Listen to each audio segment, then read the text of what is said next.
آخر کے اندر ایک شرعی مسئلہ جو میں نے بیان کرنا ہے وہ یہ ہے نمازی کے سامنے سے گزرنا۔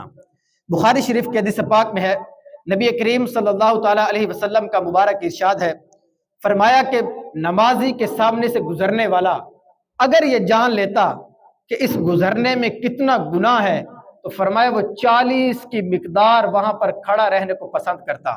اب راوی کہتے ہیں میں بھول گیا ہوں کہ حدیث پاک میں نبی کریم علیہ السلام کے الفاظ 40 دن کے تھے، 40 مہینے کے تھے یا 40 سال کے تھے، اور ایک حدیث پاک میں یہاں تک فرمایا کہ اگر بندے کو یہ پتہ چل جاتا کہ نمازی کے سامنے سے گزرنے کا کتنا گناہ ہے تو وہ 100 سال تک وہی کھڑا رہنے کو زیادہ پسند کرتا۔ تو اس لیے علماء کرام فرماتے ہیں کہ نمازی کے سامنے سے گزرنا یہ ناجائز گناہ ہے۔ اب ہمارے ہاں کیا ہوتا ہے نا، ہمارے ہاں یہ کنسپٹ بنا ہوا ہے کہ یار 3 صفحے چھوڑ کر ہم آگے سے گزر سکتے ہیں۔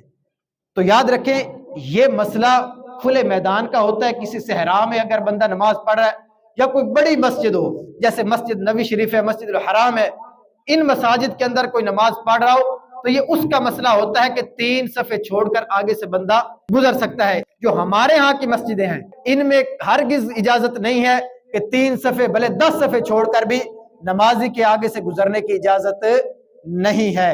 نمازی کے آگے سے گزرنا یہ ناجائز اور گناہ ہے۔ جب تک آگے سترہ نہ رکھا ہو اس وقت تک نمازی کے آگے سے گزر نہیں سکتے۔ سترے کی یہ تفصیل ہے کم از کم 1 ہاتھ کی لمبائی، یہ شریعت کے اندر ذراع کا لفظ استعمال کیا گیا ہے، یہ درمیانی انگلی سے لے کر کونیوں سمیت یہ 1 ذراع بنتا ہے۔ کم از کم اتنی مقدار کا سترہ ہو اور 1 انگل برابر موٹا ہو تو وہ چیز سامنے رکھ کر جو ہے وہ گزر سکتے ہیں، ادروائز نمازی کے سامنے سے گزرنے کی ہرگز اجازت نہیں ہے۔ ہمارے ہاں گھروں میں یہ ہوتا ہے کہ بندے آگے سے وہ تکیہ رکھ لیتے ہیں کہ ہم گزر جائیں گے۔ اب تکیہ جیسے پڑا ہوا ہے وہ 1 ہاتھ کی مقدار لمبا تو نہیں نہ بن رہا، تو اس صورت میں نمازی کے آگے سے گزرنے کی اجازت نہیں ہوگی۔ اگر گزریں گے تو یہ سخت ناجائز کام کے مرتکب ہوں گے۔ اللہ تبارک و تعالی ہمیں عمل کرنے کی توفیق عطا فرمائے۔